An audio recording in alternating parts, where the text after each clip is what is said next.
All right, Keith, starting with you. That third quarter especially turned it around for you guys and you. What went right for you in that quarter, and how did you guys come back after that slower start? I think we just turned up the intensity. For the most of the first half, they had the intensity. They had the edge. They had that dog in them, and I think we just kind of, eased into the game a little bit too slow. So I think coming out of halftime, the message was just kind of, match energy, come out, play with that attitude that we know we have, and kind of worked out for us. Same, you guys both played that Cavs game, last game of the season, big comeback there too. Where does this resilience keep coming from, regardless of the setting for the Pacers and you guys? For me, it's just kind of built inside of me. I'm a natural competitor. I don't know how to come out and not compete. So for me, if I'm ever stepping on the floor, especially an NBA floor, I feel like you got to put your best foot forward. So regardless of whether that's scoring, playing defense, or just being a great teammate, I'm a competitor at everything. RayJ, Isaac just said that in these practices, he feel like you've looked like one of the best guys, and tonight you made a lot of shots. Where do you feel like more comfortable or better than you were at this time even last year when you were with the Clippers? Just a year of experience, right? You get to be around the Pacers. We had a great run, obviously, in the playoffs. And just being like a year better, a year stronger, and just learning, being curious about things. When you got to the Pacers organization, a lot of people described you to me as somebody who makes other people better. Tonight you were shooting a little bit more. What to you has always been that balance of doing that kind of stuff, getting everybody else involved, but also at some point you got to be RayJ Dennis and get shots up? Yeah, I think at the forefront of it is just like being an ultra competitor. Like, I think you ask anybody who's around me, I don't like to lose. And whatever we do, I'm not going to try to lose. So whether it's scoring, whether it's passing, whether it's guarding the best guy, trying to get my nose in there and rebound, I'll do whatever it takes to win. He signed a two-way a couple days ago. What did you learn from him, both with the Mad Ants and Pacers last year? Being around him all the time, you just like his personality bigger than life, right? So you just naturally going to have a ton of energy. He's going to bring energy to practice, games, everything like that. And then just being a dog. Obviously I see the way he plays, and when you're around that type of stuff, it's contagious. What did that mean to you to sign a two-way again, be back for another year? Oh, man, that's nothing short of a blessing. A lot of work has went into it, but I can't, just put all of it on me. A lot comes from the trust of my teammates, the coaching staff, front office, all of that. So, I'm forever grateful. Like I said, nothing short of a blessing. Q, what did you think of the new draft picks came and tailing what they did today?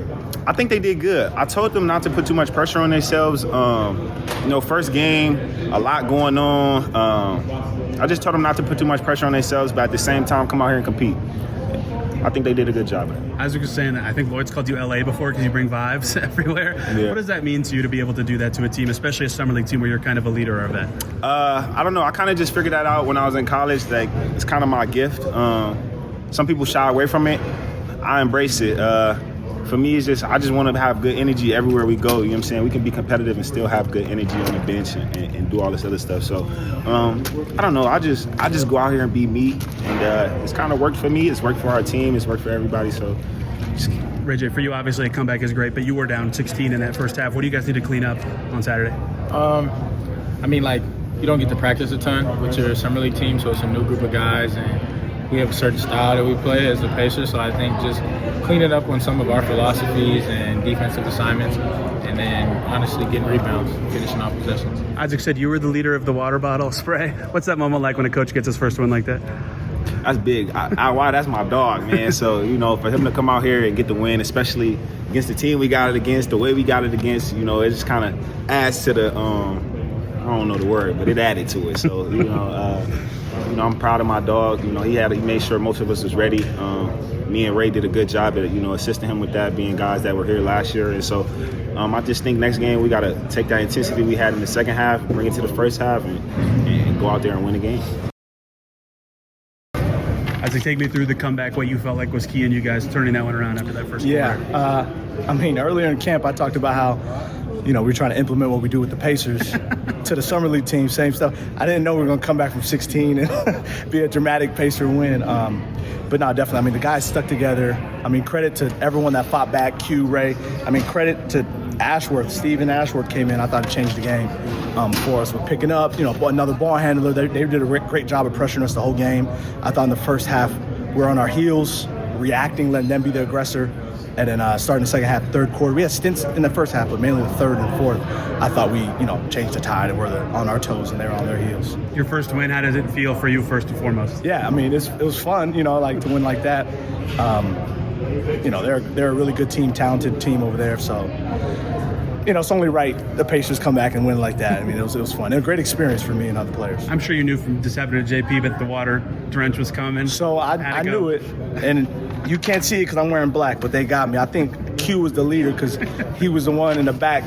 And then the minute I walk in, I'm going to say a word. He came with, I feels like 4 or 5 bottles. I don't know. So No extra shirts, huh? No extra shirts. But we'll dry up. Vegas Heat. Speaking of Q, that third quarter especially, but his total game, what did you make of what he did and how much it helped you guys? Yeah, I mean, one thing I always talk about is like Q's going to play hard. You know what I mean? He's going to put effort, and that's a skill nowadays. You know what I mean? And that got him onto the court with the NBA team. So I never can doubt his heart. He's always going to compete. And he did that tonight. He just signed a two-way to come back for you guys. What has he meant these last couple of years, especially as we can just see what he can still do for you guys? Definitely. Q means a lot. And it's interesting, like, for a two-way guy to come in and almost be like a vibe leader, if that makes sense. Like, he came in and does a lot on the court and also, like, pushed and got the guys together and rallied dudes together off the court when he's not playing. He's just a great, like Coach LP always says, he's just a classic LA dude, like just a good vibe dude that brings people together. RayJ had a lot of successful plays as well. What'd you like about what he was able to do out there? Yeah, RayJ coming in his second summer league, like all camp, he's been one of our better players. Can't get sped up, almost a veteran in some ways of summer league, and I thought he took another step in his development. Is Furphy any long-term concerns? Just hit in the face? Yeah, no, he just got hit. He got hit pretty hard, and we just held him precautionary reasons. But Furph, I'm sure. What did you think of what he did before he exited? Before he was good. I thought he was keeping us afloat. You know what I mean? Defensively, like obviously we're a smaller team, and he's a big body and a great rebounder, and so I thought he kept us afloat. Cam and Talon getting first professional action ever for them. What did you like or not like about what they did in this one? Yeah, I thought it was a great opportunity this game for both of them. Cam showing that he can play off ball and on ball and handle the pressure. This is one of the better teams that pressuring us, and I thought he did a great job. Obviously was on the restriction, the minutes, so didn't play down the stretch, but I thought he was great at doing what he does. And mind you, he's only had 2-3 practices, so it's going to take a while for get his legs under him and get him going. And I thought Tay only shot 5 shots, 4 for 5, but he was also in the fourth. He came in, it was a spark defensively, getting those steals, getting those dunks, running the lanes. And a lot of times his gravity in the corner, not letting them come in and help, allowed Q to get to the rim, allowed Ray to get to the rim, allowed Ricky to roll. Like, his gravity opened up a lot for us. Now that you're in charge of adjustments and all that kind of things after a game, you have a game to look at. What do you think you guys need to do better Saturday?